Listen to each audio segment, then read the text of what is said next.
We have very high ambition in terms of decarbonizing our energy system, right? And aiming at becoming the first climate neutral continent in the world. This means that buildings will need to make a considerable contribution, as they represent today 40% of the energy consumption in the EU and more than 1/3 of our emissions. So clearly we need to tackle renovation, we need to tackle buildings, insulate them, and for that obviously we need a workforce. Now imagine a situation where we have the vision of the climate neutral continent by 2050.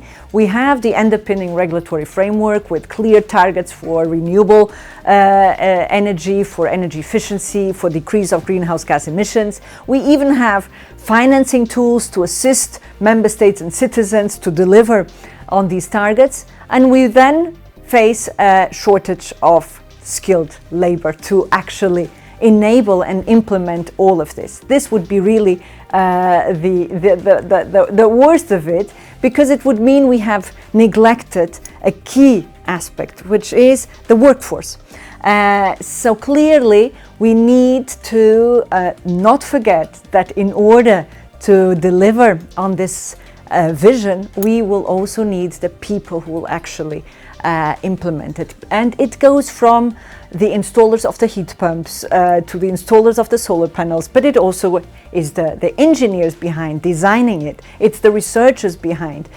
So at all levels, it's the traditional workforce for energy, but it's also a much the modern education, if I may say, coming, for instance, from the need to digitalize. So you also need, indeed, also advanced education. So you need a combination of all, and combining traditional with new technologies that are emerging. And we need everyone, basically, to help in this transition.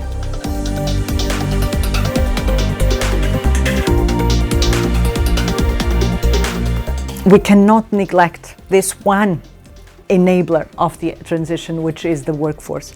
And this is one of the reasons which explains that actually this year we have the year of skills. It's precisely to put very big out there the need not to forget that this is crucial in order to be delivering on the energy transition. And so in this sense, the Commission has been working together with the Member States to identify programs, to identify measures that can be put forward in order to really capture, first of all, the interest of the possible future workforce. And this should start already at school. Really indicating what are the opportunities, what are the possibilities, what are the promising areas for employment in the future, and the future starting today. And also, we cannot forget that the industry has a role to play, because at the end of the day, industry does promote the technologies, the products, the services.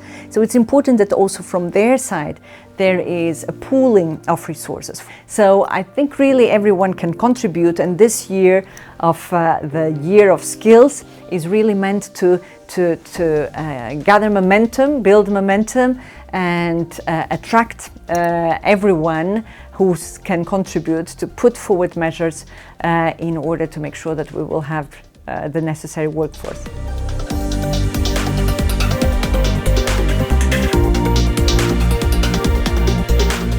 We have a number of legislation which actually in different provisions foresees and focuses on the need to also have the adequate skills. So I'm thinking, for instance, of the Net Zero Industry Act. This is a piece of legislation which is currently being negotiated with the Council and with the European Parliament.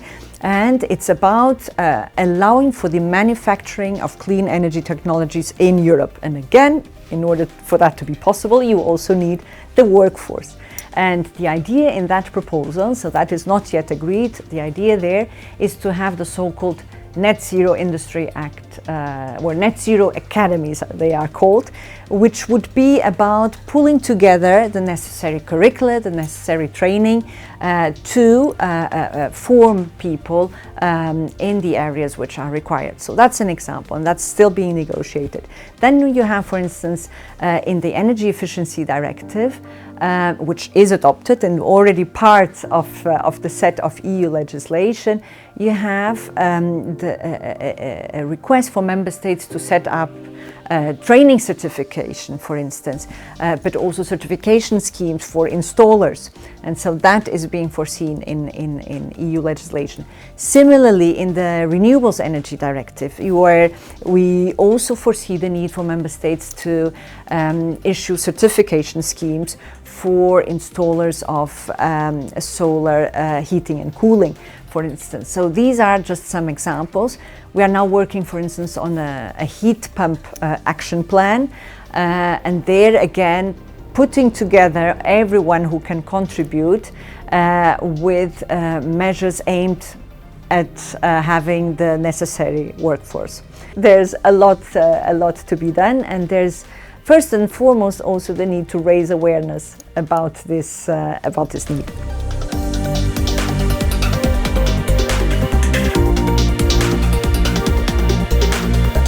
There have been also various funds at EU level, which are aimed to support member states in upskilling and reskilling.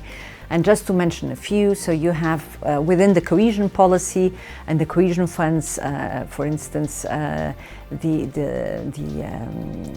the funds in the cohesion policy, 5.8 billion are directed at the clean transition, so to say, the twin transition, digital and energy, aimed at skills. So that's already very, very significant. You also have, for instance, the recovery and resilience plans, where there you have about 1.5 billion, which coming together among all member states are aimed and directed at skilling and reskilling. So really very big amounts put forward, made available at EU level, which can then be combined, of course, also with national funds, and can then levered also even by private funds. And this just to name a few. We also have different programs. I didn't mention earlier the Erasmus Plus, for instance, which is aimed at exchanging best practice among professionals in the clean energy field. For instance, that's one. The Build Up Skills initiative, which already includes more than 90 projects, really focusing on the skills. So several programs and several funding also, which is available for member states, and that will, we believe, really also make sure that we will not miss on this one link, which is essential to actually manage successfully the energy transition.